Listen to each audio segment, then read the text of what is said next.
Donc bonjour. Bonjour.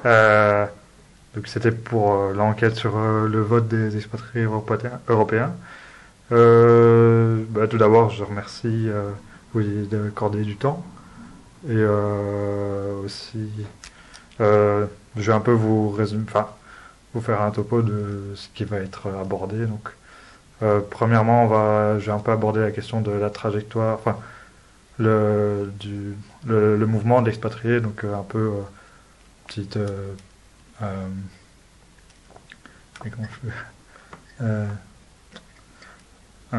oui, un recensement un peu de votre parcours que vous avez fait en tant qu'expatrié depuis le pays d'origine jusqu'à Bruxelles.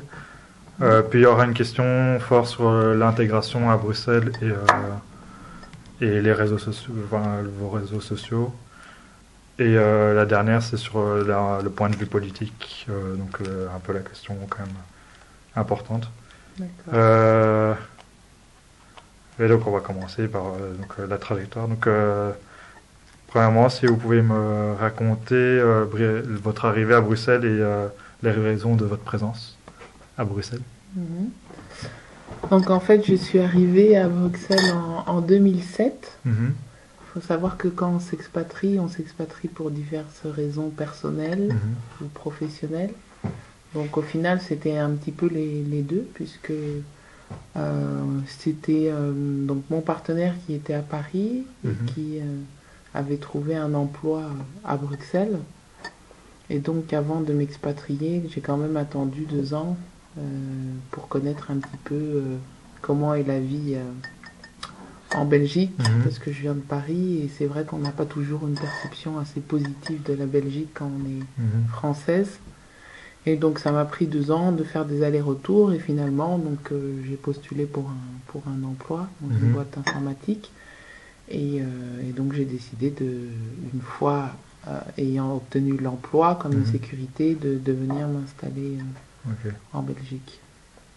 Et donc, Donc la raison principale de l'expatriation, on va dire, c'est pas forcément du côté personnel. Si j'aurais pas eu une garantie professionnelle, je ne pense pas Mhm. que Ok. je serais venue à Bruxelles et je ne serais pas allée dans une autre ville.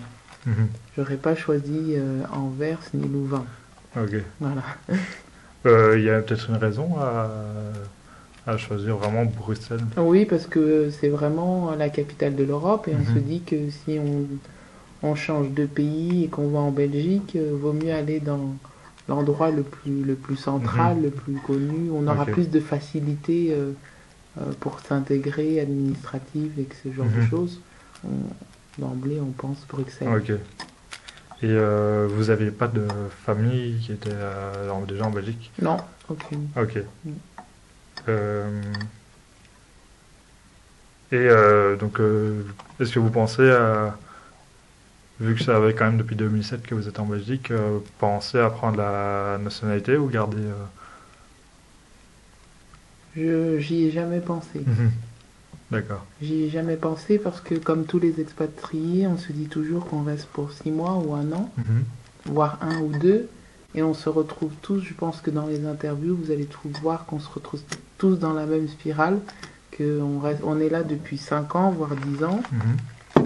et il n'y a pas une réelle réflexion pour les expatriés qui arrivent de se projeter dans l'avenir. Il y a toujours une notion à court terme, et cette Mhm. notion à court terme empêche une intégration réelle en Belgique, empêche des investissements réels comme Mhm. acheter un appartement, Mhm.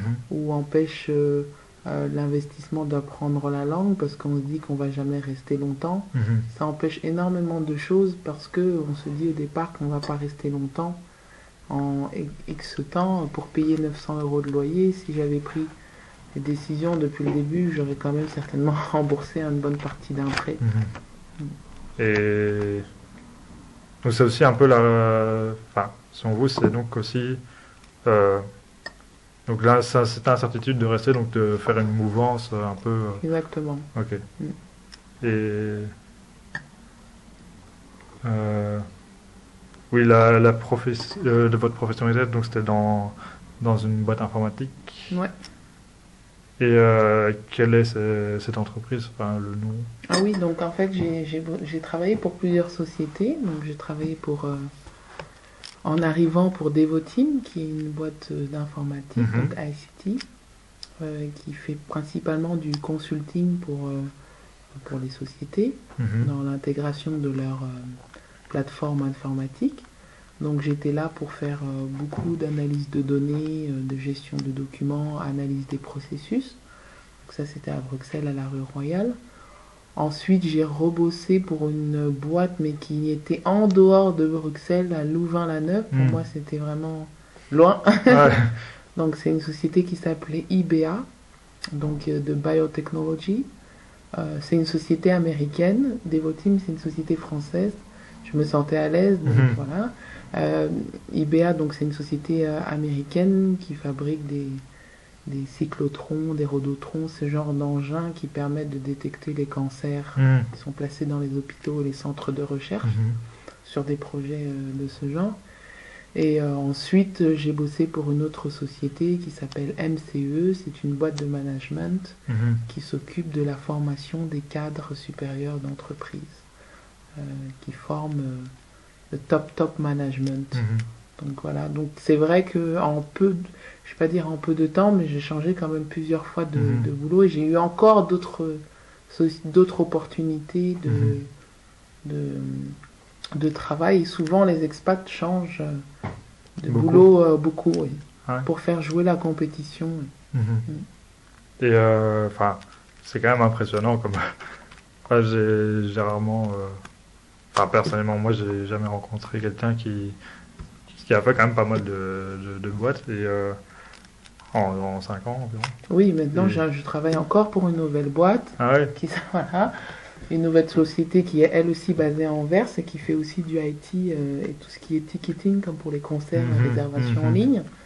Et personnellement, vous m'avez connu dans le cadre de la Web TV où on fait des interviews, où on fait des mhm. reportages et des Ouais. documentaires, ça c'est un loisir. Mhm.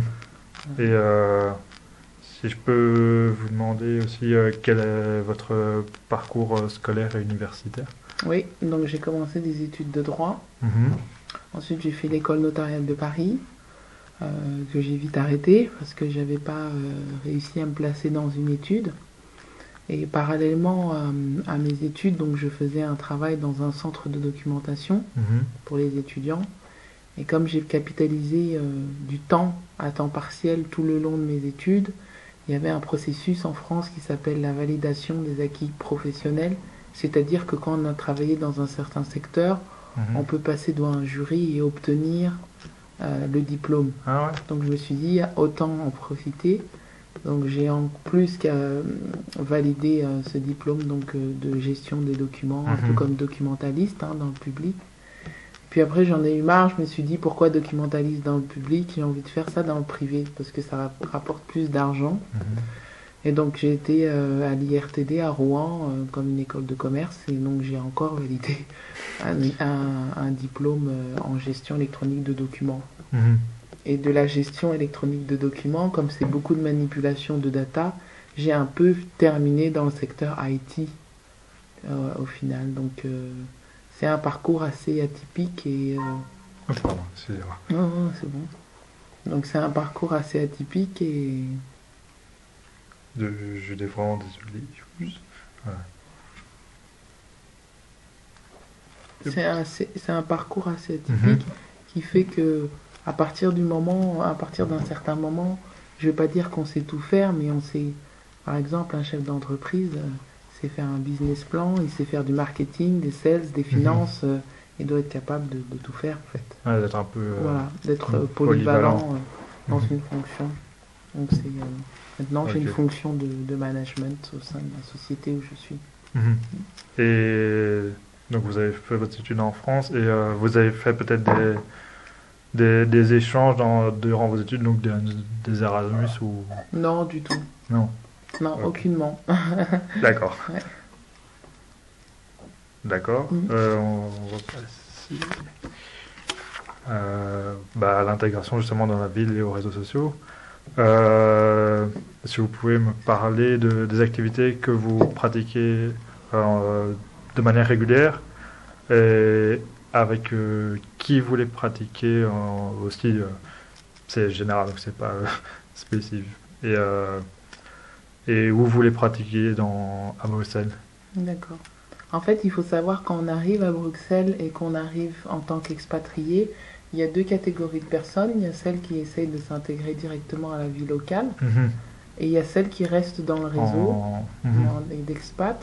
Et donc je suis restée dans le réseau d'expat et jusqu'à présent je le suis toujours, un peu Mhm. moins qu'avant, mais quand même fortement. Mhm. Donc le premier réseau que j'ai intégré, avant d'arriver, j'ai fait des recherches. Donc j'ai contacté un club de rencontres qui Mhm. s'appelle A-Club. Voilà, où il n'y a que des expats, tu connais personne, tu arrives et on fait des pub quiz et ce genre Mhm. de choses où on n'est pas isolé en fait. C'est pour Mhm. éviter l'isolement. Ouais, Voilà. Et puis on s'inscrit de plus en plus à tous ces clubs comme euh, il y a A-Club, il y a Expat in Belgium, donc c'est mhm. XIB.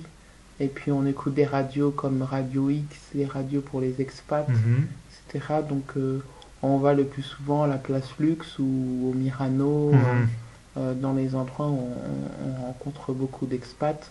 Donc dans les expats, il y a les eurocrates Ouais. et il y a aussi les autres, ceux qui sont dans le secteur privé, Mhm. bancaire, technologie, informatique. Donc moi je fréquente les deux milieux finalement. Ok. Mm. Et donc dans votre travail, c'était aussi, enfin la première, votre première entreprise, vous avez bossé, Oui, à euh, Devoteam, ouais. c'était en général aussi en majorité des expatriés qui étaient. Pour la société Devoteam, dans la société, c'était dans le milieu informatique, il y a beaucoup de Belges. Mhm. Donc c'était beaucoup, il y avait oui des Français parce que ça fait partie d'un groupe français, mais il y avait aussi pas mal de Belges, Mhm. euh, flamands. C'était une autre facette qui m'a beaucoup plu. Mais bizarrement, c'est uniquement au travail et en dehors du travail, eh ben, ils n'aiment pas trop se mélanger avec les expats Ah au ouais. final. Donc Ah ça ouais. reste assez très casanier et c'est pas le genre de personne qui va suivre ta vie le Mhm. mercredi after work, le jeudi encore after work, le samedi. Donc on sort beaucoup. Et au niveau du portefeuille, c'est des gens qui préfèrent garder leurs sous pour épargner ou construire leur maison. C'est pas des gens qui vont écumer la ville avec les amis tout le temps. Mhm. C'est des gens un peu plus posés qui ont des vies de famille, quoi. Ouais. Et donc vous avez en règle générale des relations avec, enfin vu que vous m'avez dit que ça en général vous étiez avec des expatriés, mais le seul moment où vous vous rencontrez en général, enfin, C'est sur le lieu c'est plus principalement sur le lieu de travail. ouais, sur le lieu de travail. Et encore actuellement.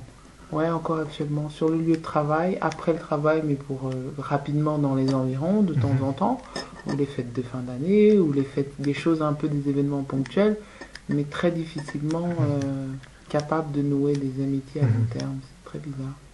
Ok. Et euh, je vais retomber la question des activités, notamment du travail et en général, enfin, pour vous rendre à votre travail, vous utilisez plutôt quel moyen de transport? En fait, tout à pied. Ah La ouais? raison pour laquelle on a choisi XL, que Mhm. j'ai choisi XL, parce que c'est une commune où on peut tout faire à pied. Mhm. Et sans mentir, la plupart des expats, personne n'a une voiture, quoi. Ah non. Personne qui a de voiture. Donc quand il s'agit d'aller en dehors de la ville, admettons pour aller quelque part, ça commence à devenir des organisations qui peut m'offrir un ride, Mhm. machin, etc. Alors que pourtant beaucoup pourraient se le permettre. Mais c'est comme si déjà acheter une voiture, c'était comme si c'était déjà s'installer. Mhm. Donc ça reste toujours dans le même état d'esprit.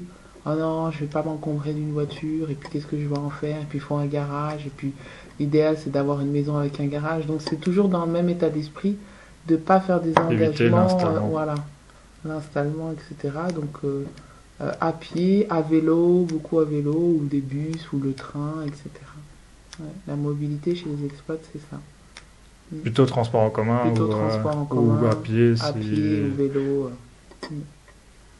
D'accord, donc c'est vraiment pour éviter cette question Ouais, d'installation sur le... ouais. À moins d'avoir la voiture offerte par Mhm. l'entreprise. Et même quand elle est offerte par l'entreprise, Il y souvent, en a qui évitent. ouais, qui évite, il la gare et puis. C'est vraiment marrant parce Ouais, que j'ai jamais eu oui dire ouais, de enfin, ce fait. ouais. Euh, ouais, donc vous m'avez aussi dit que vous faites peut-être partie d'une association où vous participez à la vie de quartier ou vie culturelle ou religieuse. Je sais que culturelle, vous travaillez dans Bell Africa, Mhm. donc Enfin oui, peut-être que... je contribue à Bell Africa. Euh, pour la question de la vie associative, c'est vrai qu'elle s'est faite très tard, je dirais même cette année. Mhm, Par contre, si j'ai intégré un comité de quartier l'année dernière, le comité mhm. de quartier d'Ixelles Nord. Ah ouais? Donc, je fais partie de ce comité parce que bon, j'ai dit, bon, voilà, pourquoi pas, être au courant des questions, trucs, mais ça s'est fait vraiment très tard l'année dernière et cette année. Mhm, Pas vraiment dans les débuts, donc c'est peut-être des signes que je m'installe un peu plus mhm. dans la vie locale et de la ville, ouais. Oui, donc j'avais posé une question, je sais pas si ouais, enfin, vous allez répondre, donc j'imagine. C'est un peu, oui, pour avoir un intérêt sur la vie de quartier et un peu plus d'intégration peut-être dans la vie de quartier même, ou c'est juste pour savoir les informations qui découlaient ou Bah, disons que je me suis dit euh, je me suis dit, j'ai pas l'intention de partir maintenant. Et Mhm, donc j'ai envie maintenant de faire des choses, intégrer des processus dans ma vie qui vont m'accompagner dans la durée. mhm, Parce que les expats, souvent, ils viennent 1 an, 2 ans, on est ensemble et ils rentrent dans leur pays d'origine ou ils changent de mhm. lieu géographique. Et c'est très difficile parce qu'on construit des amitiés, on construit Oui. des relations business, et puis après ça s'arrête parce que il y a toujours cette cassure chaque année, ce renouvellement. Donc à un moment donné, ça fatigue et on se dit, bon, on va un peu tâter le terrain sur les choses Mhm. de la vie associative ici, des choses un peu plus à long terme. Ça reste encore un peu limité, mais c'est un début, quoi. Ok. Mm. Et je vous avais pas posé la question avant, j'aurais peut-être dû. Euh, si vous aviez des enfants, non? D'accord. Incompatible. Avec, oui, ben, la question d'installation, justement, ça va avec la question d'installation des enfants. Bah, Et disons avec le que travail il aussi, y a un peut-être. manque d'informations au niveau des expats pour savoir tout ce qui concerne le planning familial, Mhm. à quel médecin s'adresser. Bon, moi je parle français, mais je sais que j'ai beaucoup d'amis qui étaient un peu frustrés parce qu'ils se disaient, oui, j'ai une liste de médecins, mais je sais même pas c'est lequel qui parle anglais, qui Mhm. va être capable de me comprendre, etc. Donc des fois ils ont des questions avec la mutuelle un peu spéciales, avec la commission, par exemple, ils ont des processus de remboursement que eux-mêmes les médecins ne sont pas au courant, donc c'est un peu frustrant à ce Mhm. niveau-là. Et je sais que récemment, il y a une femme qui organisait un workshop pour les expats qui désiraient ou qui allaient avoir un enfant Mhm. en Belgique en disant que vous êtes expatrié, mais votre enfant, il va devenir belge. Mhm. Donc voilà, qu'est-ce qu'il va falloir faire comme étape, où aller, etc. Et ça a été très bien perçu, Mhm. ça a été un bon succès, hein, Parce que, parce qu'ils étaient accompagnés. ouais, Mm. donc il y a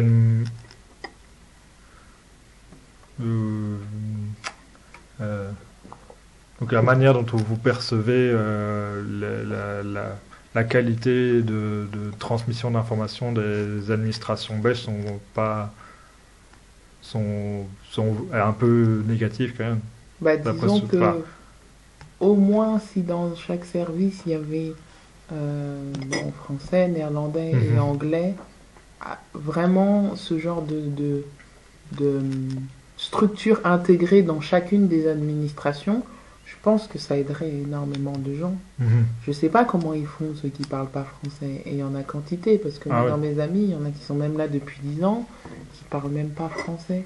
Donc comment ils se débrouillent, je sais pas exactement comment ils font. Mhm. Ouais, c'est assez intéressant d'entendre ça. Mm. Le plus souvent, c'est dans une entreprise, quand ils savent pas trop, ils vont voir les ressources humaines et elles disent, ok, donne-moi tes papiers et puis je règle tout pour toi. Mhm. Ouais, donc, ou alors, il y a. Ouais, d'accord. Mm. Ouais, c'est vraiment intéressant de savoir ça. Mm. À voir comment le système belge parfois n'est pas au top pour les divers sur cette question-là notamment. Et je sais pas si réellement il y a un intérêt ou comme la population d'expat est très...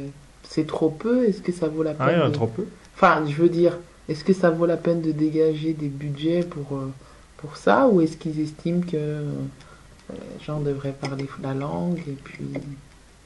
C'est à demander je Mm. crois, aux administrations. Mm. Euh, je vais revenir sur la question justement du quartier, donc plus local. C'est comment décririez le quartier dans lequel vous habitez et si vous y pratiquez des activités et avec qui de nouveau. Alors le quartier dans lequel j'habite, je le trouve génial. Euh, un peu cher, Ouais, parce que Excel. XL c'est vraiment cher. Mais en même temps, des fois on veut pas brader un confort, donc on se dit bon, on reste.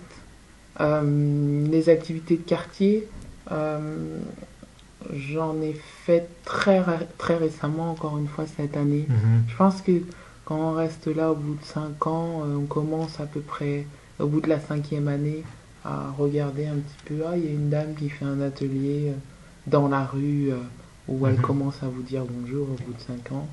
C'est là que ça commence. Donc Ouais. j'en fais, mais vraiment très peu, Mhm. où il y a des tables d'hôtes à côté par Mhm. des étudiants et tout. Donc j'en fais de temps en temps, mais Et il n'y a pas, par exemple, des fêtes de quartier ou. si, il y a des fêtes de quartier, mais encore une fois, bah, quand on est isolé, on préfère Ouais, aller là où on trouve les gens qu'on connaît, quoi. qu'on connaît au niveau même du même enfin, statut dans le sens d'expatrié ou. Ouais. D'accord. Mm. Euh,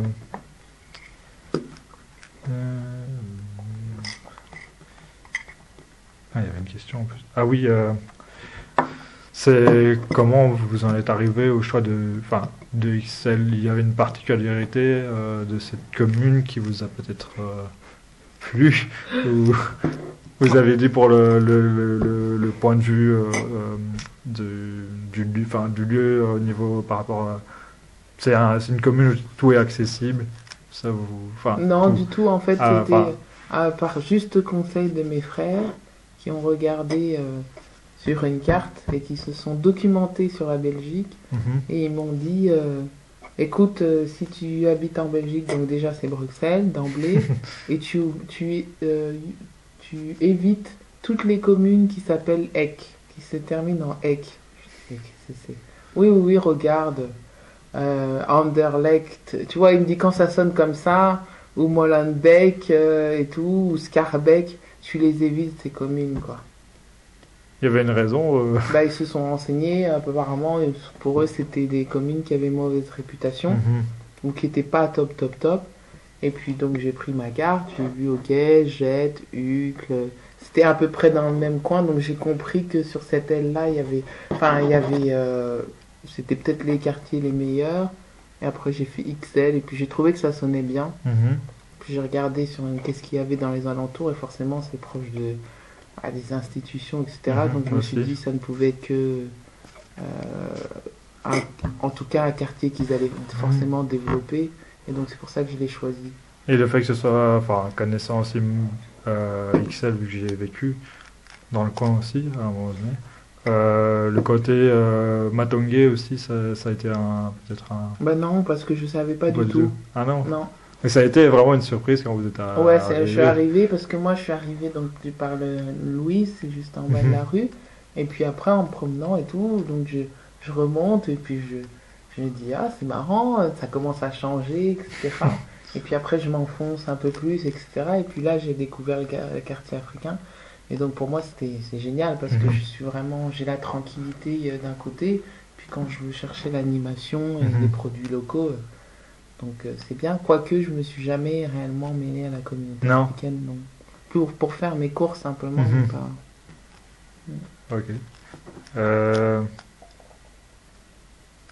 oui, vous m'avez parlé que, enfin, vous m'avez raconté à un moment donné quand on parlait sur les gens que vous fréquentez, je voulais savoir peut-être en général comment vous avez connu ces personnes que vous fréquentez en général. Ah oui, Ouais, ben enfin, vous oui. avez en partie répondu Mais par les clubs. fortement les deux jusqu'en 2000, je dirais 2010. Très fortement de 2007 à 2010. C'était 3 années intensives de networking. Les 2 premières années, c'était la Mhm. folie quoi. Donc je bossais et tous les soirs, j'étais en train d'aller à tous ces pots de networking. J'étais Mhm. partout, partout, partout. J'étais devenu limite incontournable dans la ville. Ces 2 années-là étaient très intensives et c'est ces 2 années où j'ai eu beaucoup d'amis en fait. Mhm. Voilà. Principalement expatriés. Ouais. D'accord. Mm. Euh, d'accord. Et ces réseaux, enfin justement ce réseau d'expatriés, principalement, est-ce qu'il a un ancrage local? Euh, Non, non, c'est vraiment un peu, ils sont éparpillés un peu partout. ils sont éparpillés un peu partout. Un ancrage local, non, je dirais pas géographiquement, Mhm. mais je dirais que les réseaux sont détenus par des associations ou certains leaders d'opinion, ou pas de leaders d'opinion, mais certaines personnes qui sont à la tête de certains réseaux. Donc il y a forcément, quand j'y pense comme ça, il y a oui, je dirais une douzaine de personnes incontournables des réseaux d'expatriés. Ces Mhm. 10 personnes des réseaux incontournables sont celles qui organisent des événements, principalement Mhm. des événements, qui sont oui, toutes dans l'événementiel, qui ont leur boulot à côté, hein, dans Mhm. les institutions ou autres, Mais ils ont mais beaucoup de contacts étant donné qu'ils font de l'événementiel. exactement, ils sont dans l'événementiel et ils deviennent incontournables, comme Eurocrate, qui est en soi un label, qui est devenu un label. Ah ouais? Ouais, parce que Eurocrate, on l'utilisait un petit peu comme ça pour dire, ok, juste une appellation, quoi, Mhm. pour qualifier les gens qui travaillent dans les institutions. Mais il y a des mecs qui l'ont réutilisé pour en créer un label. Mhm. Donc c'est très malin et donc ils organisent toute une série d'événements organisés par Eurocrate, etc. Spécialement pour enfin, pour les Spécial... expatriés ou les eurocrates Plus plus? les Eurocrates. Mhm. Mm. Plus les Je- Eurocrates et après pour les non-Eurocrates, il y a d'autres réseaux comme Just a Night aussi et puis d'autres labels encore qui sont beaucoup plus ouverts, surtout les expats, pas forcément ceux de Mhm. la communauté. D'accord. Vous aviez abordé la question de la langue lors de votre travail notamment et de l'apprentissage de la langue par rapport aux expatriés. La question d'ailleurs, je crois, est intéressante. Selon vous, est-il nécessaire de parler une langue, une des langues nationales pour vivre à Bruxelles ou pour se sentir, avoir ce ressentiment d'identité bruxelloise? Je dirais que je dirais que c'est même vital enfin, dans mon cas, ce serait vital dans un point de vue professionnel. Mhm. Après, dans la vie de tous les jours, on peut très bien vivre à Bruxelles sans parler Mhm. forcément flamand. Mais d'un point de vue professionnel, si on veut vraiment rester ici et développer des relations d'affaires, à la tête de toutes les sociétés, c'est flamand. Le Nordais, ouais. Voilà. En ik heb een goed probleem. Voilà, vous comprenez mon accent, ik spreek niet Nederlands. Mais j'ai fait 2 ans de néerlandais en arrivant Ah ouais. à l'école. Donc quand on me parle, je saisis quand même les choses. Mhm. Et à chaque fois que je bossais donc, dans les boîtes, ils savaient que je comprenais quand même. Mhm. Donc souvent, on me parlait. Pour moi, pas de problème, je répondais même en anglais. Mhm. Il n'y a pas de souci, si une personne me parle, maintenant je sais. D'accord. Donc la maîtrise de la langue, ça peut être... vous le considérez comme un accélérateur pour Pour l'intégration moi, c'est du point de vue professionnel. un élément clé pardon, de réussite d'intégration en Belgique, Mhm. carrément. D'accord. Et oui, donc la langue que vous parlez est le français tout d'abord, mais euh, vous voudrais juste une petite précision sur quelle langue vous parlez en général avec qui, enfin quand je dis qui, c'est plus au niveau de quel milieu, un Avec milieu... mes collègues, c'est anglais en fait. Mhm. Donc, c'est toujours un milieu où on parle anglais constamment avec les amis, etc. Mhm. À tel point que les amis qui parlent pas anglais, ça devient difficile de mélanger les deux, quoi. C'est dommage. Ah ouais, Mm. j'imagine. Mm. Et donc pour le néerlandais, vous l'avez appris par cours volontaire. Oui, c'était une structure qui s'appelle EPFC et qui prodiguait des cours à Saint-Louis, à Verrogier, une Mhm, oui, école je qui vois s'appelle bien la Saint-Louis. fac Saint-Louis. Ouais, donc c'est le cours du soir. C'était un cours du Mhm. soir. Et d'ailleurs, à partir de là, j'ai rencontré des Français et des Belges, même des Portugais qui faisaient des cours du soir et Mhm. avec qui je suis toujours en contact. Ah, ça c'est... Donc ceux de l'école, on a gardé le contact, etc. On se voit pas beaucoup, mais on se voit bah, de c'est temps chouette, en enfin, temps. Ouais, d'une relation qui se lie juste par l'apprentissage de la langue, ouais, c'est vraiment intéressant. Je dirais qu'à l'école, on n'a pas ça, juste parce qu'on apprend une langue, par exemple. ouais, bien sûr. Euh, oui, donc on a parlé des quartiers à un moment donné. Euh, la question suivante serait de quels sont les lieux. Il y a des lieux peut-être où vous vous sentez plus à l'aise, et d'autres où que vous préférez éviter, ou vous préférez éviter tout court. Euh, peut-être vous pouvez m'en parler un Bah, peu. le nord de Bruxelles, j'irais. Anderlecht, Molenbeek. Ouais, ça c'est des quartiers que j'irais pas forcément si je vais pas visiter quelqu'un Mhm, ou s'il n'y a pas une activité précise. Enfin voilà, enfin mhm, c'est pas des endroits où je vais chercher. Ou même quand je vois une activité culturelle, si je vois que c'est vers là-bas, je vais essayer de regarder qu'est-ce qu'il y a un peu plus dans le sud, quoi. C'est dommage, mais c'est des automatismes qu'on a. Et mhm, puis quand on a l'habitude de faire le marché en France, voilà quoi, moi j'ai plus tendance à aller le faire au Châtelain qu'à aller à Clémenceau, ce qui est une erreur d'ailleurs, puisque avec un groupe d'expats récemment, on s'est dit mais on se fait toujours avoir quoi. Donc ils nous chargent le prix au maximum. mhm. On s'est dit mais c'est bête. Et donc on s'est dit pourquoi pas aller à Clémenceau. Et depuis c'est la découverte quoi. Donc on va à Clémenceau, mais en groupe d'expats.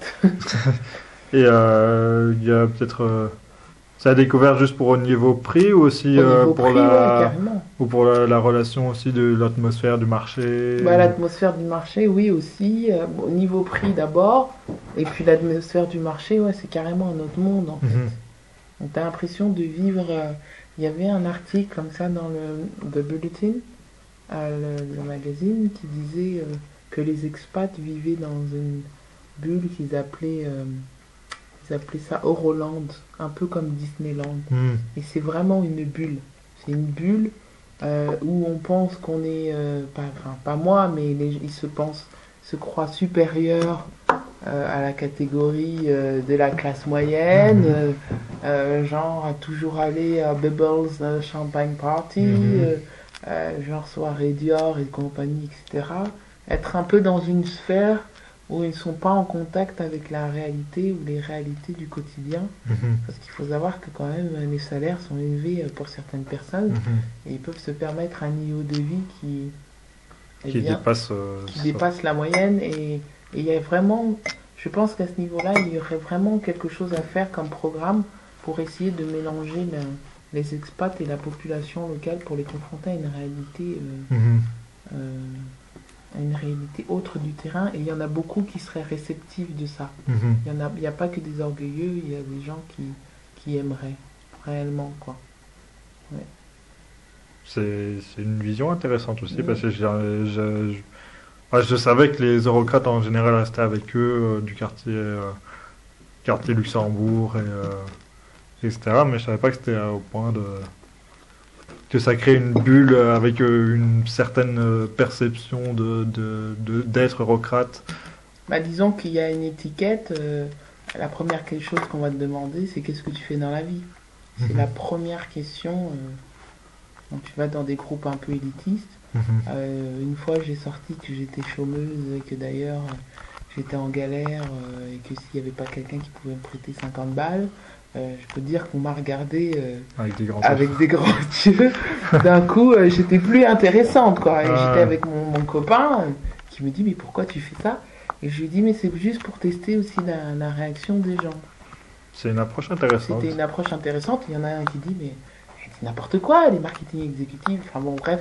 Et donc, c'est juste pour tester les gens. Beaucoup sont sur le paraître et joue sur la catégorie sociale, professionnelle, etc., quoi. Mhm. Donc il faut être dans les affaires ou il faut être dans les institutions.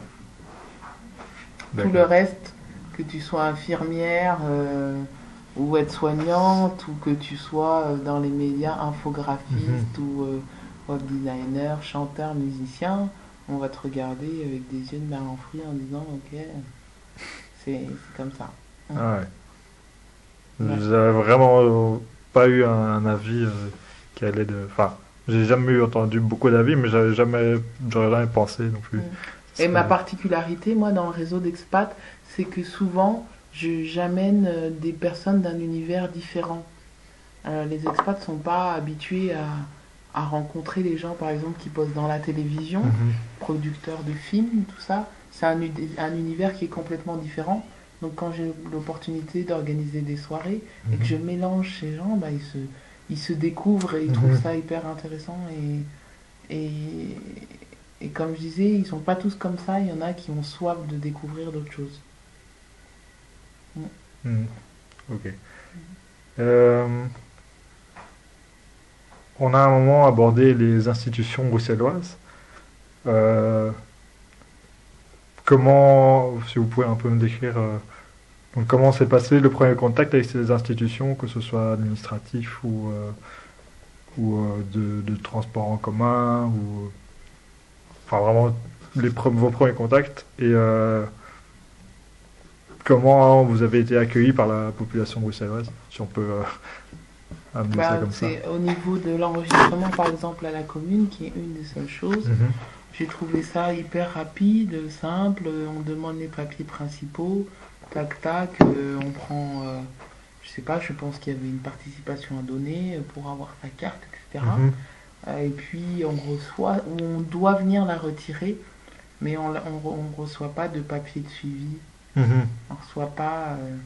Il n'y a pas de réunion d'information pour dire ah si vous voulez on a une réunion d'information des permanences tel jour de telle ou telle heure pour les expats arrivants comme vous déposez votre Mhm. dossier nous inscrire à des réunions il n'y a pas donc du coup c'est juste purement administratif on récupère ses papiers et on rentre chez soi il n'y a pas Une sorte d'intégration dans le. ouais ne serait-ce que de réunions d'information qui pourraient au moins mélanger des gens qui sont dans la même situation Mhm.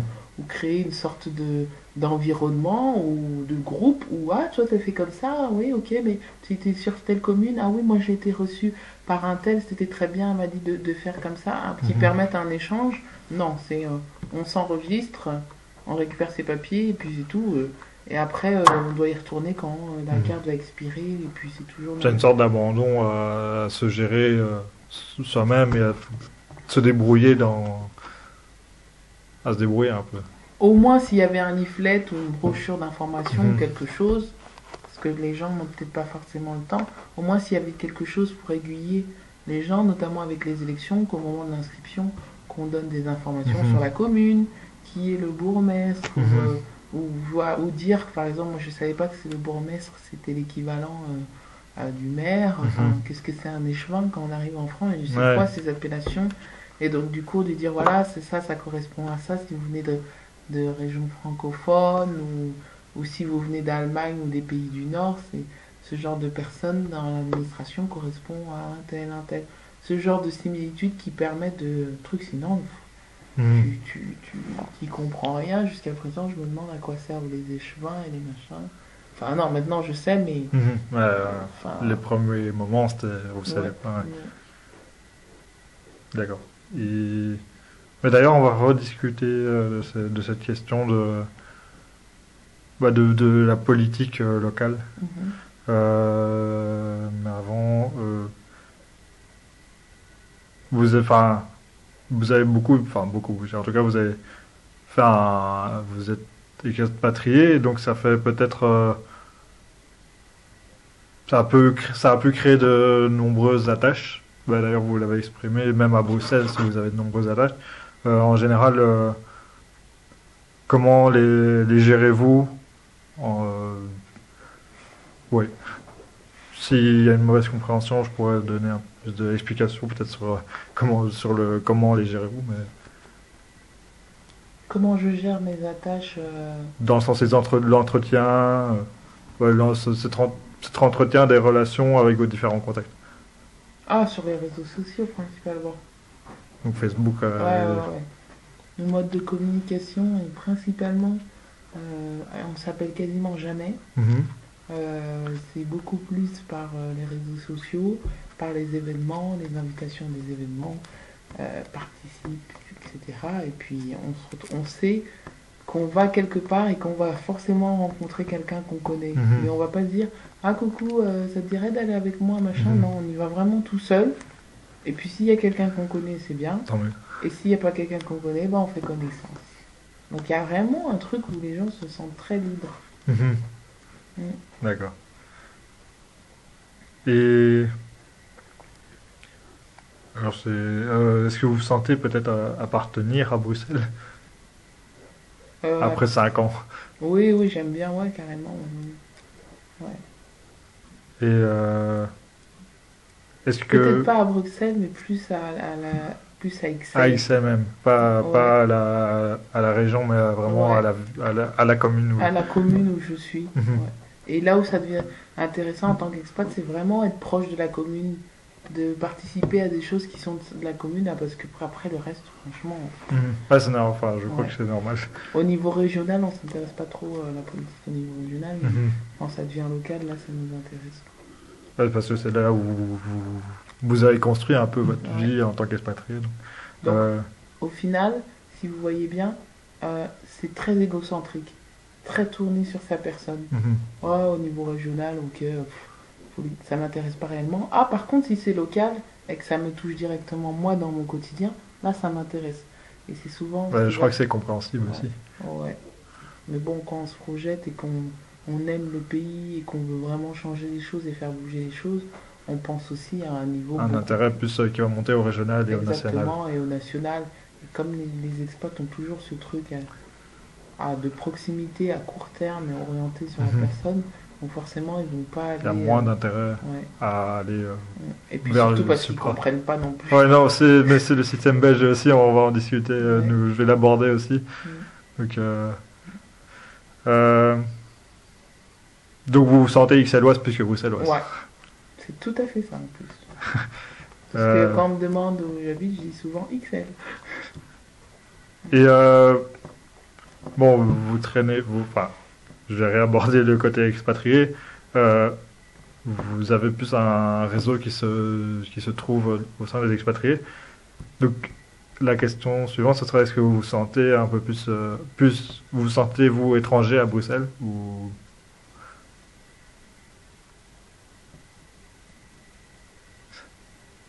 Bah oui, toujours. Je pense, oui. tout en étant Étranger, XLoise? Enfin, voilà. étranger, Ouais, je me sens étrangère tout en étant XLoise. c'est. J'avoue que c'est très difficile à expliquer. Euh, Mais tant que je n'ai pas ouais, acquis quelconque nationalité ou machin, etc., donc voilà, je me sens pas réellement. C'est aussi lié à ça, la démarche de dire ah, ben, je vais devenir belge, mhm. etc. C'est comment devenir belge quand on est déjà quand on a déjà son ancrage en tant que moi je suis française, donc je vote pour mes élections ici, etc. Avoir là le côté double citoyenneté ou double statut, c'est quelque chose qui est très bizarre. C'est un peu un paradoxe. Ouais, entre... exactement. D'accord. Bon, on va passer justement à la question politique, à la participation politique. Comment étiez-vous impliqué politiquement donc en France? En France, j'étais très très impliquée politiquement. J'ai toujours été membre d'un parti politique. J'ai toujours été une militante de mon parti très très jeune.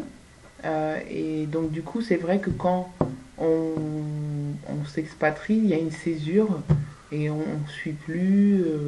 On n'est plus connecté forcément aux chaînes, on n'a plus dans notre entourage les mêmes personnes qui ont partagé les mêmes idées politiques par rapport à la politique française, etc.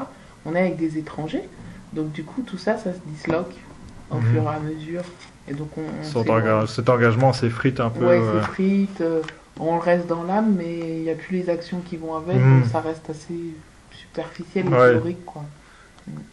Mais vous avez toujours une certaine participation, vu que vous m'avez dit que vous votez encore pour les élections. C'est national seulement? Ouais. Enfin, et aussi présidentielles. Pour les présidentielles sûres et aussi pour les législatives. Je ne connais pas tout à fait le système français non plus. Donc... Pour les élections législatives qui sont très importantes, puisque c'est le vote pour le Parlement, etc. Le vote pour les lois qui ont beaucoup plus d'impact que le reste. Donc oui, quand on est engagé, on sait que les législatives sont très importantes. Ça n'a pas manqué. Ouais, donc je vote aux législatives également. Et est-ce que vous êtes présentée comme candidate à un moment en France? Non, mais on me l'avait déjà suggéré. Ah d'accord. Et justement, vous étiez, vous dites défendre un parti, si c'est possible de savoir lequel? Un parti de gauche, Parti socialiste. Ah oui. J'ai grandi dans une commune qui était dans un bastion de gauche pendant longtemps. Et donc comme j'ai été très longtemps dans la vie associative, ce genre de choses, donc forcément je pouvais emmener un électorat et on m'a plusieurs fois suggéré de me présenter. Et dans la vie vous faisiez aussi partie d'une association avant d'être ou c'était le PS directement? Les associations pour lesquelles j'ai travaillé ont toujours été des associations de gauche, c'est-à-dire soit on recevait des subventions de la gauche, du conseil régional, ou certaines choses où dans notre engagement on le définissait très très clairement, quoi. Donc indirectement, oui, j'avais ma carte de parti, mais je m'affiliais à tous les mouvements et les associations qui faisaient partie du réseau PS. D'accord. Et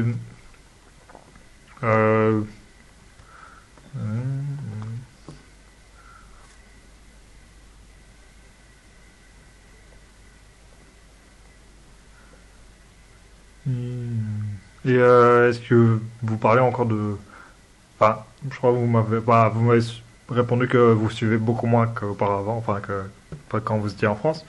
Mais est-ce que vous parlez encore de politique dans votre vie quotidienne, de la politique donc de France? Oui.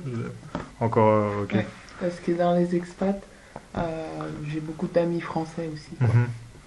Donc il y a encore un certain lien. Encore beaucoup de... Ça nous fait du bien aussi. Ouais. D'avoir une sorte d'expatrié de retour vers la France. On a l'impression que oui, on n'est pas jamais vraiment parti, mais que quand on est entre Français, on sait parler de notre politique et puis on dit oh celui-là, t'as vu, dernier discours, machin, etc. Comme avec ce qui s'est passé par exemple avec Copé, etc. Pour les Fillon. C'est des choses qui nous passionnent et donc du coup on en parle entre nous. Et toutes nos discussions servent à alimenter nos choix. Par exemple pour les législatives, qu'est-ce que tu penses de l'autre, qu'est-ce que tu penses d'un tel, pour pas être trop coupé non plus pour les élections. Ok. Et est-ce que je crois que vous avez vraiment répondu à la question, mais peut-être pour un peu spécifier, est-ce que le PS en question représentait vos intérêts? J'imagine que si vous avez consacré du temps, quand même pas mal de votre militance là-dedans, c'est que oui, mais je vous ai répondre à ma place. Mhm. Et, euh, et avez-vous la confiance dans le système politique de la France?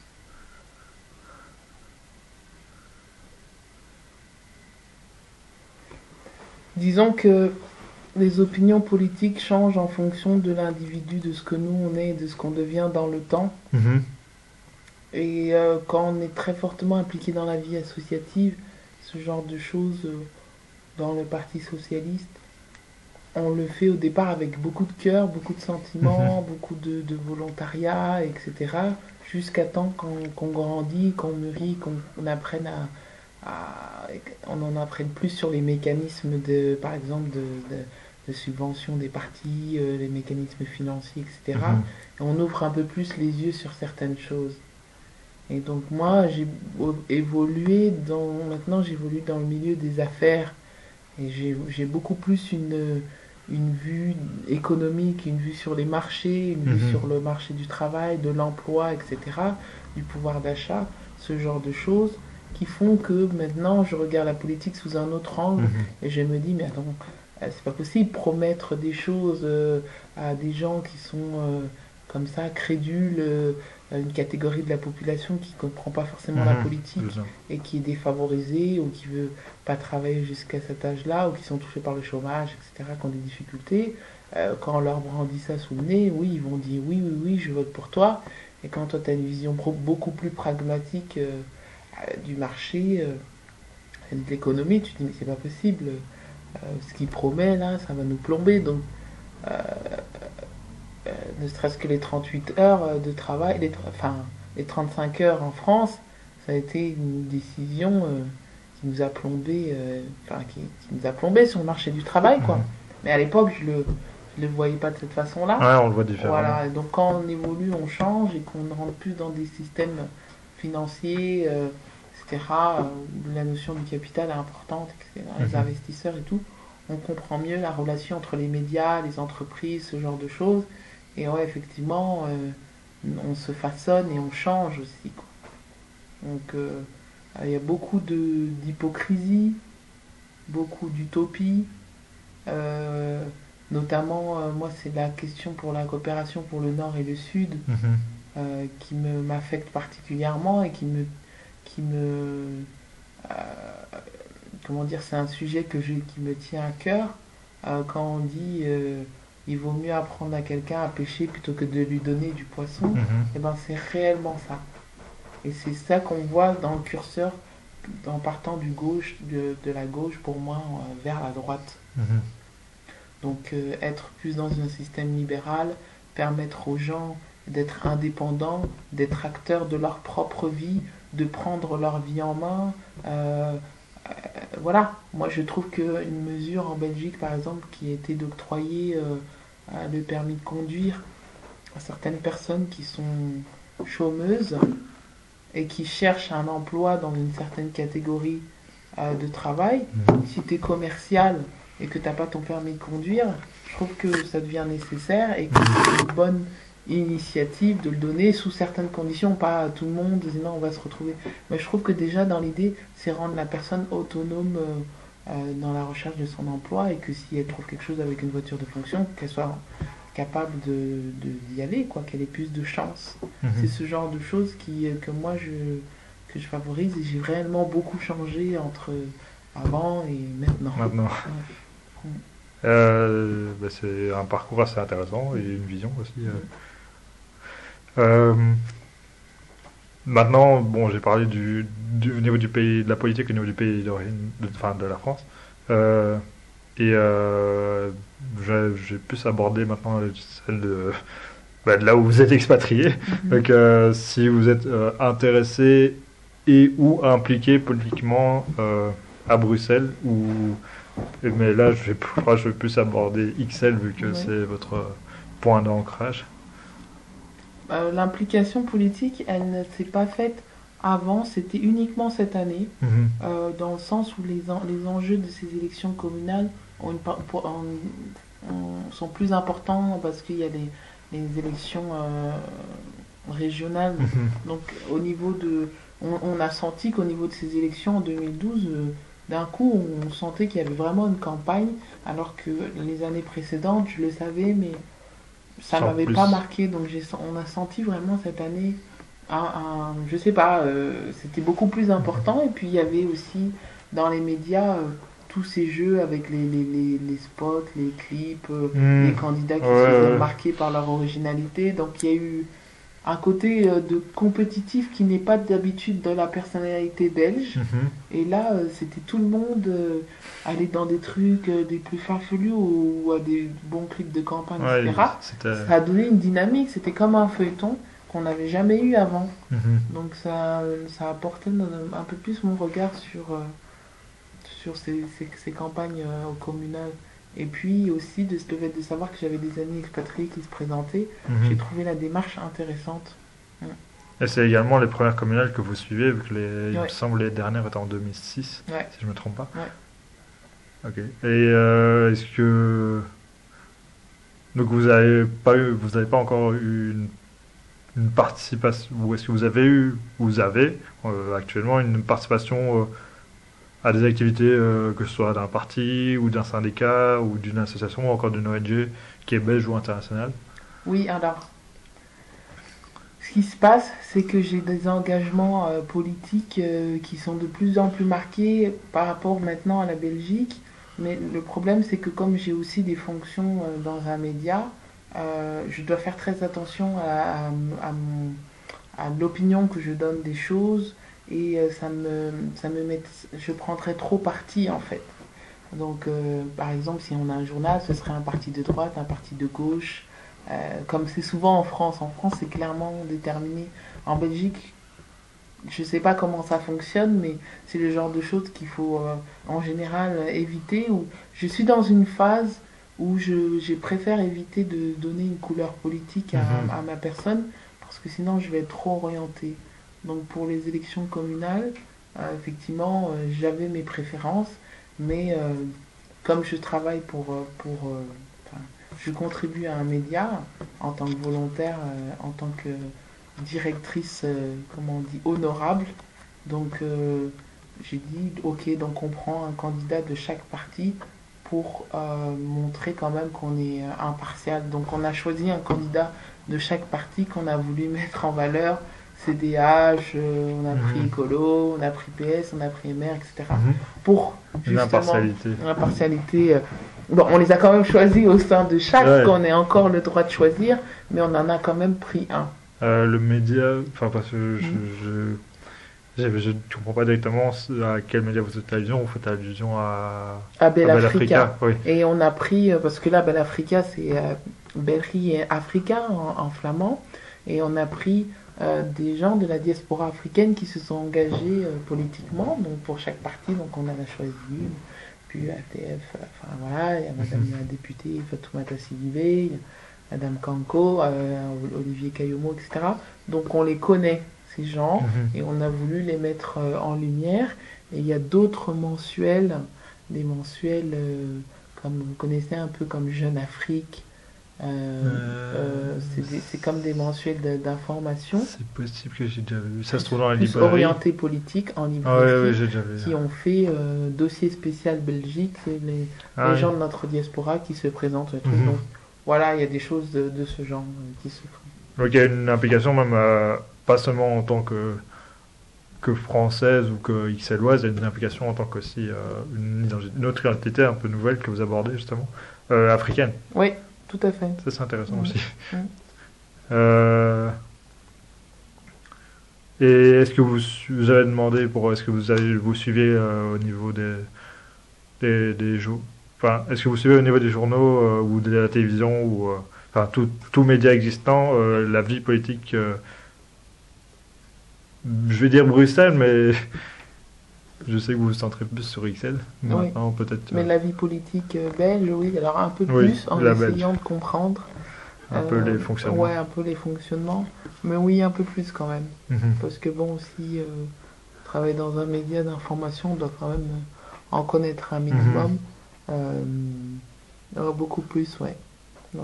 Et depuis cette implication aussi avec les communales, et ça a joué. Ouais, ça a joué énormément. Ça a joué énormément parce que lors de la dernière réunion où il y avait les expats qui faisaient leur Mhm. présentation, Ouais, oui. c'était quand même incroyable de voir que une certaine femme, une fille polonaise, était engagée sur une liste de sa commune et qu'elle allait à la rencontre des locaux Mhm. pour pouvoir écouter leurs questions et défendre des choses dans sa commune où elle était candidate. Ça, j'ai trouvé ça En merveilleux tant parce que, qu'expatrié. en tant qu'expatrié, c'est vraiment incroyable. Bah, c'est une véritable volonté d'intégration même. Ouais. C'est assez, j'avoue que la démarche ne doit pas être des plus faciles vu que la personne ne représente pas directement euh, une identité belge, Une idée dans des Belges, et en plus ne parlant pas toujours français, en et plus. encore moins néerlandais. Ouais, Ouais, donc là, c'est encore... encore plus ouais. difficile. Ouais. Et, euh, et est-ce que la politique locale belge, donc on va dire la politique ixelloise, représente vos intérêts? Oui, oui, oui. Ouais. Et est-ce que vous faites avez-vous confiance dans le système politique belge ou... Disons que parfois les décisions qui sont prises dans les partis sont parfois très soudaines et on a l'impression que ils peuvent venir avec une nouvelle loi, quelque chose Mhm, qui s'implémente à partir du moment où ils ont pris la décision et ça s'implémente très rapidement. mhm, Alors on comprend pas si demain ils décident ah, on va mettre une taxe sur l'énergie parce que machin, ils vont avoir quelques pourparlers, des discussions pendant quelques mois et puis mhm, bam quoi. Dans nos boîtes aux lettres, ça va être immédiat. Donc des fois c'est très lent, mais quand il y a le processus des décisions qui arrive, là c'est hyper mhm, rapide. Et c'est ça qui est un peu troublant en fait. mhm, On a l'impression, on se sent pas toujours en sécurité, en tout cas moi, mhm. dans les décisions politiques belges qui sont prises. Ça m'arrive aussi. Mm. Je suis moi-même concerné pour certaines décisions. On dit, mais qu'est-ce qui va se faire? Qu'est-ce que ça va remettre en question? Eh bien, monsieur, à partir de, comment dire, décembre 2012 et janvier 2013, voilà, en fonction de la nouvelle loi, bam, bam, bam, bam, bam, bam, bam, bam, machin. Et nous, on est Qu'est-ce un qui se peu... passe là? Et c'est souvent comme ça, il y a des choses qui tombent, il n'y a pas le temps de te préparer et tout, et donc Mhm. on se sent, on a un sentiment d'insécurité à ce niveau-là. Et c'est plus au niveau commune, enfin, de la, La de la région, région, ouais, de la région, pas communale ou... ouais, je dirais plus au niveau de la région, Mhm. ouais, j'ai l'impression.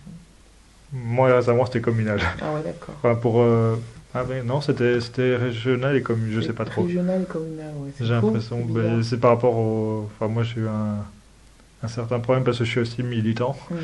Et et il y a les sanctions administratives communales, je sais pas si vous avez entendu parler de ça. Ah oui, ouais, c'est des sanctions qui touchent les... Ouais, ben, ça touche un peu... pas que les militants, ça touche tous citoyens, mais notamment certains militants ont été touchés ces derniers temps par D'accord. des manifestations qui ne sont pas autorisées, mais donc ça en enfreint, et pour nous, c'est pas acceptable. Enfin, Ben oui, je vais partir dans un débat dans un après. débat, etc. Mais donc, ce genre de choses, voilà, ça tombe très vite. Et est-ce que vous étiez au courant qu'il y avait On n'était pas courant de ce on genre de n'était pas fort au sanctions courant, on avant, a été au etc. courant très tard aussi. Ouais, Et on les subit actuellement, donc ces mm, sanctions. ouais, c'est fou, hein. Donc oui, nous-mêmes, belges et d'origine, on est un peu aussi parfois choqués par ce genre Mm, de décision. mm. Mais cette question, vous l'avez répondu au début. Maintenant, euh, peut-être qu'il y aura une petite, peut-être un rajout d'information. C'est est-ce que le système politique belge vous paraît-il clair et compréhensible? Mais Non. non, non, vous l'avez dit déjà pour aller en tant qu'expatrié, Non, c'est eh bien vraiment pas. justement, pour revenir aux sessions d'information, pourquoi ne pas faire pour les expatriés une lettre d'invitation pour les inviter à leur expliquer le système politique Mm. belge, tout comme les cours d'éducation civique qu'on a en France, Mm. donner ce genre d'éducation. Et mais le fait, par exemple, au niveau communal, qu'il y ait des expatriés qui se présentent, ça peut, s'ils se font élire ou s'ils ils commencent à avoir une place dans le système communal, ça peut aussi représenter, ils vont avoir un point de vue Bien sûr. l'expatrié, donc ils ont une expérience que l'expatrié vit, Ouais. donc ça peut, j'imagine, aider. Par exemple, ce genre de points sur séances d'information, ça peut être amené. Moi, je trouve que c'est clé, c'est vital, et je dirais même qu'il faudrait même l'imposer, un Mhm. système de quotas, et imposer qu'il y ait au moins un représentant, un expat dans un corps de parti, etc., qui soit proche, et qu'on puisse... je trouve que ça devrait même être Selon limite... selon le nombre de, oui, selon la présence d'expatriés ou pas dans la commune. dans une commune, à proportionnelle, etc. Mhm. Je trouve que ce serait Selon les- judicieux. Et puis voilà, enfin, je veux dire... et c'est pas parce que il y aurait un représentant dedans qu'on va forcément voter pour lui. Mhm. Parce que moi, j'ai Non. des amis expats qui se présentaient, mais il y a une femme où je partageais plus mes opinions, Mhm. donc j'ai voté pour Ouais. l'autre. Donc, en soi, Ah non, non, c'est ouais, sûr. ouais. Ouais, ce serait vraiment judicieux de mettre en place ce système, de permettre sur des listes, je sais pas combien, sur les listes, de permettre tant de candidats. Mhm. Ok. Et en Belgique, est-ce que justement, on l'a abordé aussi de manière assez vite, mais est-ce que en Belgique, vous trouvez que le conflit communautaire entre les Flamands et les francophones vont limiter l'intérêt à la politique? Là, je crois que c'est plus régional et national. Parce que c'est fort présent, surtout dans le régional et national, ce genre de conflit. Oui, moi je dirais qu'à partir du moment où on ne parle pas la langue, quand on part dans les hautes sphères, ça va devenir beaucoup plus compliqué, Mhm. réellement. Donc pour être dans des points de décision stratégiques, de négociation, etc. Il faut d'office pratiquer. C'est Ouais, vrai. exactement. Et la langue est un élément de communication Mhm. vital dans ce cas-là, quoi. Ça, Je c'est- ne me verrais pas faire de la politique belge sans parler Non, néerlandais. je crois que c'est un exemple qui doit être suivi d'ailleurs, cette pensée, parce que beaucoup de politiciens, principalement, je vise principalement Wallons et Bruxelles, pas tous les Bruxellois, mais certains, les Bruxellois francophones qui ne savent même pas parler néerlandais. Oui. Et, Di Rupo est un exemple, il le parle, mais je crois pas qu'il le maîtrise. oui. Et quel exemple donne-t-on à la population, aux jeunes, aux enfants qu'on matraque et qu'on leur dit, sans être à un poste aussi élevé voilà, dans la politique et ne pas être capable de maîtriser une langue, pour moi, la personne ne mérite pas. Enfin, je suis catégorique, mais ne mérite pas. Ne mérite pas. Enfin, je veux dire, vous voyez les salaires mirobolants qu'ils ont. Pour quelle raison il serait assez... On est en Belgique et pour moi, même en tant que Française, je trouve irrationnel que quelqu'un en Belgique, en plus qui fasse de la politique, ne parle pas la Mhm. langue. Pour moi, c'est complètement... Mhm. Ah, c'est bien. voilà. Et donc j'ai même une amie qui s'est présentée qui est africaine. Voilà, elle parle le flamand parce qu'elle me dit, C'est Nita, si toi-même indispensable. tu penses un jour à te présenter parce qu'elle sait que j'ai une fibre politique, elle me dit, si tu y vas sans le flamand, enfin le néerlandais, forget it, hein. Mhm. Il faut vraiment tu mettre toutes les chances Mhm. de ton côté, ou sinon tu vas rester, tu seras pas crédible. Ou alors les relations iraient moins bien. Je crois que ça joue aussi cette relation du fait que la personne sera dans les négociations, par exemple, que le francophone ne sait pas bien parler néerlandais ou ne le parle pratiquement pas.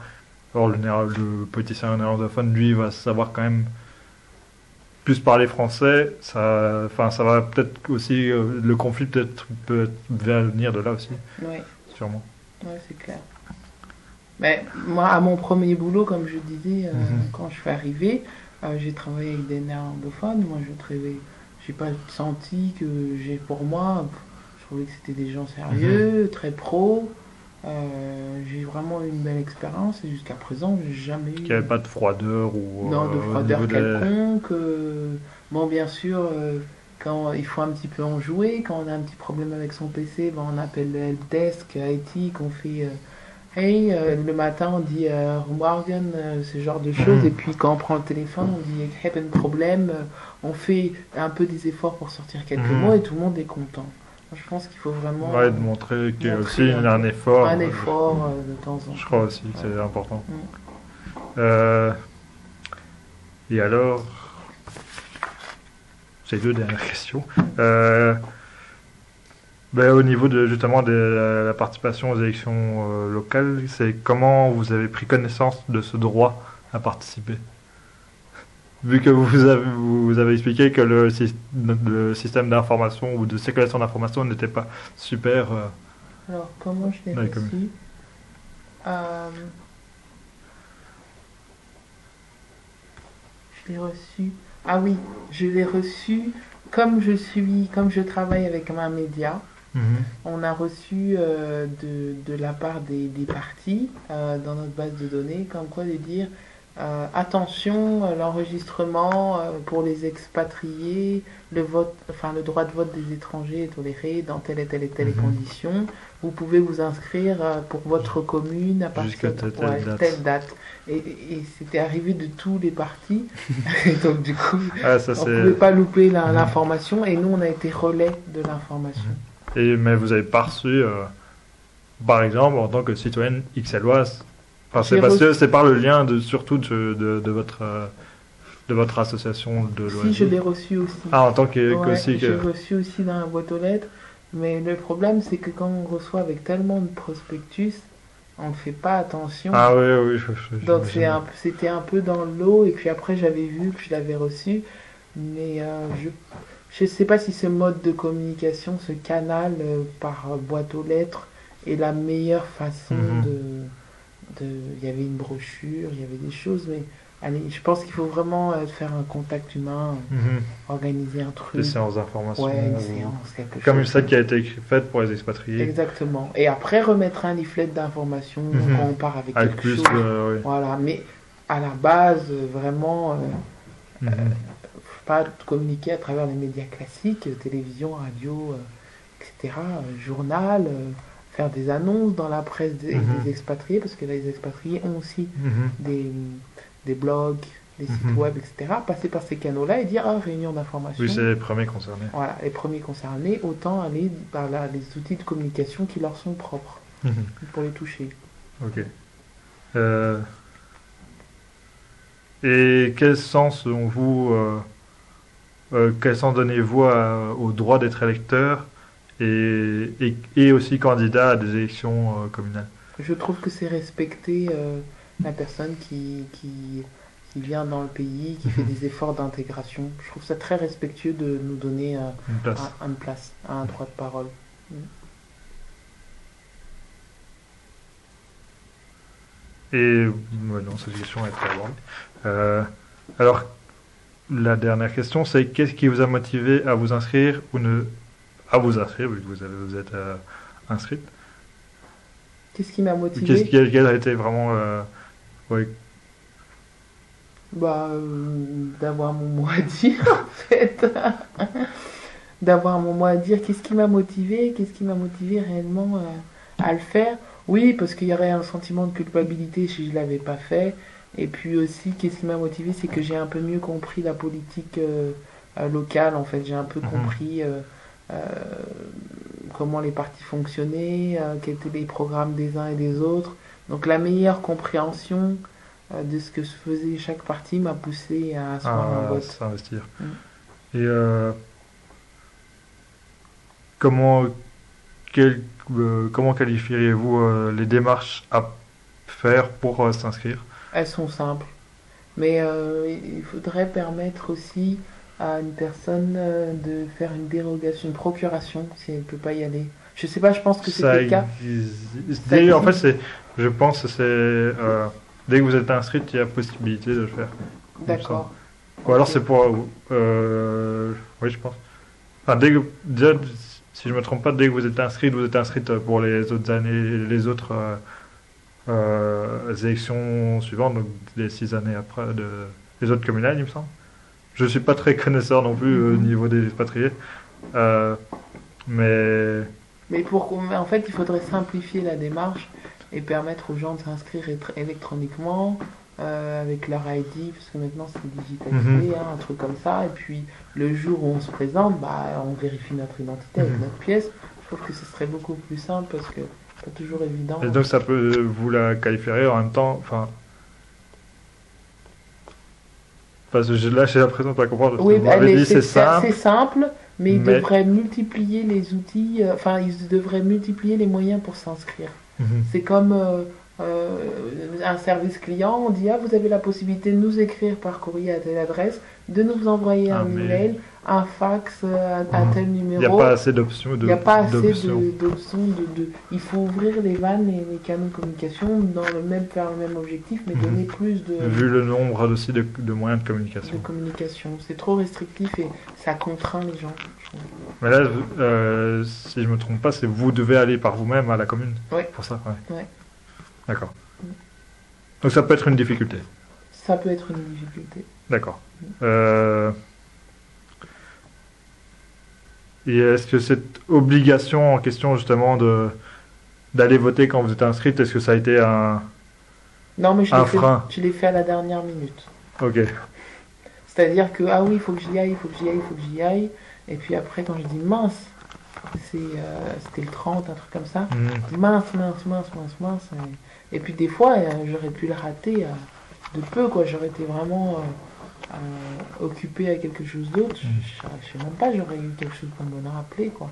Pour le 14 ou pour le 30? Pour le 14 octobre. D'accord. Et est-ce que vous connaissez justement les possibilités de ne pas aller voter malgré le fait que vous êtes déjà inscrit? Donc justement la procuration ou un courrier lié à Non. une absence? Non. D'accord. Pour la Mais il y prochaine avait fois, des peut-être ça options, peut. ouais. Et est-ce que vous avez justement vous avez répondu à cette question, mais vous avez des contacts avec les partis politiques belges au niveau au niveau d'Ixelles? Oui. Vous avez soutenu une candidate? Oui. Oui. Qui a gagné d'ailleurs? C'est pas de soutenir quelqu'un qui a obtenu une bonne majorité de votes, quoi. Ça ferait quand même du bien, je comprends. Ouais. Tout à fait. Et est-ce que vous avez envisagé de vous présenter vous-même? Ça m'a effleuré l'esprit. Et peut-être pouvez-vous un peu m'expliquer pourquoi ça vous a, ou comment ça vous a, ça arrivé à ce que ça vous effleure l'esprit? En suivant les candidats en campagne, en fait. Mhm. En leur voyant exposer leurs idées. Pour certains, il y avait des idées où j'adhérais, d'autres non, pour certains oui. Alors je me suis dit, en faisant un recoupement parfois des différents partis, ça correspondrait moi à un programme ou à une vision de ce que j'ai pour la gestion d'une ville ou d'une commune, etc. Donc c'est enrichissant et ça nous emmène dans des interrogations disant, et moi, qu'est-ce que je pourrais apporter à la commune un jour pour des élections, etc. Ok. Parce que j'ai le contact facile avec les gens, donc je me dis, ça peut être quelque chose d'intéressant. Ok. Et durant les dernières élections européennes, c'était d'ailleurs, je ne sais plus quand c'était. C'est pas grave. Est-ce que vous avez voté pour des listes électorales belges ou françaises? Française. Ok. Peut-être une justification, une explication sur ce choix? Non, pas non. vraiment, non. Non, ok. Ben, merci, je crois que c'est tout. Ok, merci pour tout. Ben, merci à vous d'avoir consacré quand même pas mal de... Pas grave.